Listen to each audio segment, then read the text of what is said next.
If you're brand new to stitching, make sure to check out my Getting Started with Embroidery playlist for how to split your threads, tie your knots, and trace onto fabric. For this project, I'm using 3 strands of the dark gray thread for the outline of the state and a split back stitch. So I come up through the fabric and then go back down into my previous stitch right in the middle of the previous stitch, which splits the threads. So every stitch, I skip a stitch length, bring it up through the fabric, and then go down in the middle of the previous stitch. For these jaggedy angles, I do bring up the needle and insert it down at the edge of the last stitch instead of in the middle of it, so that I can get some of those pointy angles. So it's a combination of a back stitch and a split stitch. And you can see here I just went to the corner of the last stitch. And you'll do that the whole way around the state outline. It's a nice easy stitch for completing the outline of each state. Now I'm going to take 2 strands of my yellow color, so I find where it naturally divides, and then just take out 2 strands. And then to fill out the petal, I always start at the highest point of the petal and go down to the bottom. And we're going to keep our stitches as close together as possible. So I come up on the line right next to where my first stitch was, but this time I'm only going down near the end. And you're going to follow the edge of that petal along the line, each stitch as close as you can to the previous one. And we'll just alternate doing a short stitch and then one that goes all the way to the bottom. And that just keeps it from getting too crowded at the bottom. And I call this a satin stitch because it looks nice and smooth like a satin stitch, even though we're alternating some long and short stitches. Here's another one that's a slightly different shape. But the trick is to keep your stitches as close together as possible and to continue on down the line, staying right on the line for each stitch on the outline and angling towards the bottom. Here I am on the other side. And then I'll do a few more so you can see how that looks once we fill out a couple of petals.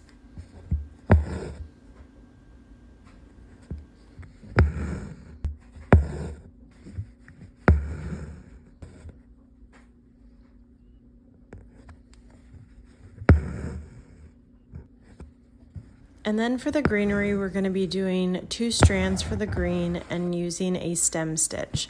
So I make a stitch and leave a loop here. I'm going to come up in the middle of that stitch and pull it tight and repeat. Make a stitch, leave a loop, come up in the middle of that. I'm coming up on the same side each time on the right side and then pull it tight.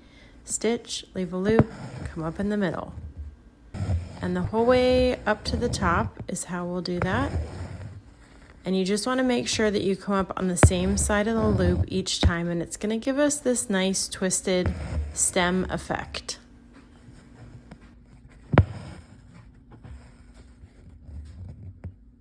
And we'll speed it up here a little bit so you can see how I finish this off. And we're going to do this for both of the stems and then fill out the leaves also with 2 strands. So I start at the highest point again, come down to the bottom. And kind of like we did with our petals, we're going to come up as close as we can to the top of that and then come down to the very bottom, just filling it in like this. And then for the other leaf, we have that little bent portion, as you can see at the top. So we're going to do that in 2 parts. I'm going to fill in the little triangle starting at the point, keeping my stitches very close together, and then fill in the bottom, just like we did with the other leaf. For the word next, I'm going to be using 2 strands of the gray and doing a basic back stitch. So I make a stitch and then I skip a stitch length, come up and then go back down into the last hole of the previous stitch. And you just repeat this process for the whole word. But a couple tips is that when you are going around any rounded portions of any of the letters, you want to make your stitches much smaller. I know these are already small stitches, but we're going to make them even tinier when we go around these humps and loops so that it doesn't look like there's flat portions to the letters. So you can see here, it's kind of hard to tell, but my stitch is so tiny. Making tiny stitches around the hump of the H and down around this loop. So anywhere that it starts to bend, you want to keep making tiny, tiny stitches.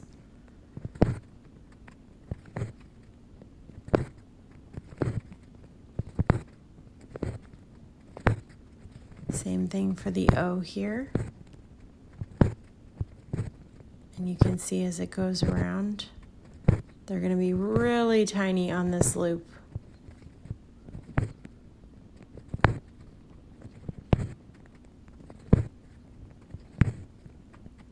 And you'll just continue the rest of the letter like that.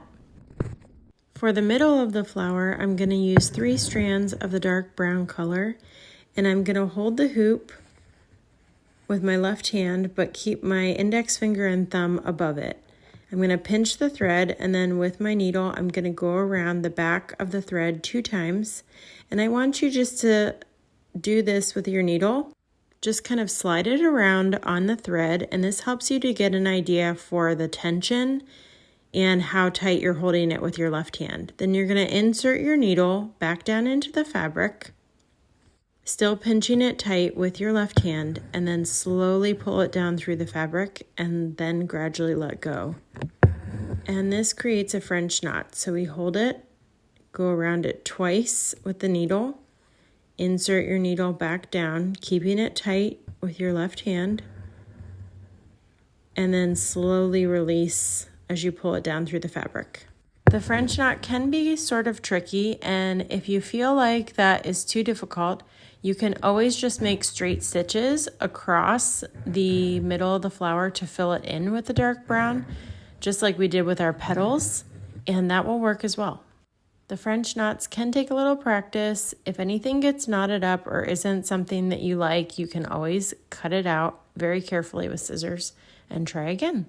Then taking 2 strands of dark red, wherever you live, you're going to come up through the fabric and then back down right where you came up, leave a loop and come up inside the loop. And we're going to make this little lazy daisy stitch. Insert your needle back down in the fabric on the outside of that loop. So we're going to make a loop here, come up inside the loop, pull it tight, and then insert your needle down on the outside. We make 2 of these little lazy daisy stitches to create a little heart, or you could just stitch a little V to mark where you live in the state. Now you can take a blow dryer or iron and erase your pen lines. And here's how we finish off the back of the hoop. Thread your needle with a long piece of white thread. It should be roughly 1.5 times the size of your hoop. There's no knot in the end of this thread. We're going to go through the fabric from this back to the front, and we're just going to create a running stitch the whole way around. It's a lot of thread to work with, but it just goes like this. We're going to leave a little tail, and you go through the fabric back to front and then bring it back through about 1/2 inch down and then back to the front, pull it through,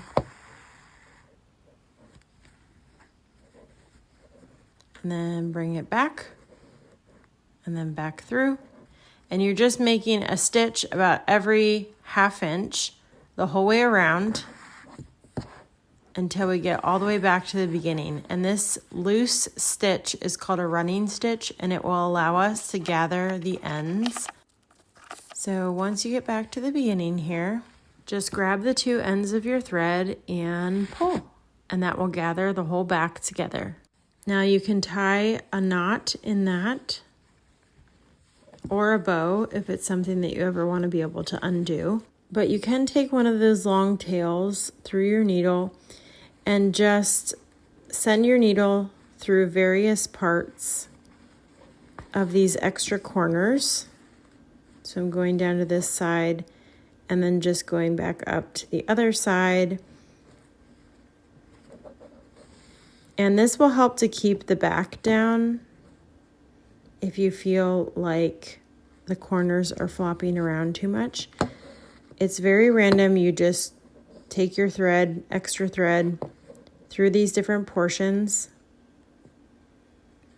Just snag a piece, go across to the other side, and you're just making kind of like a zigzag back and forth across, kind of like a spider web. And that will just help to keep the back ends down. It's always something that you can undo if you need to snip these loose stitches. And there is our hoop.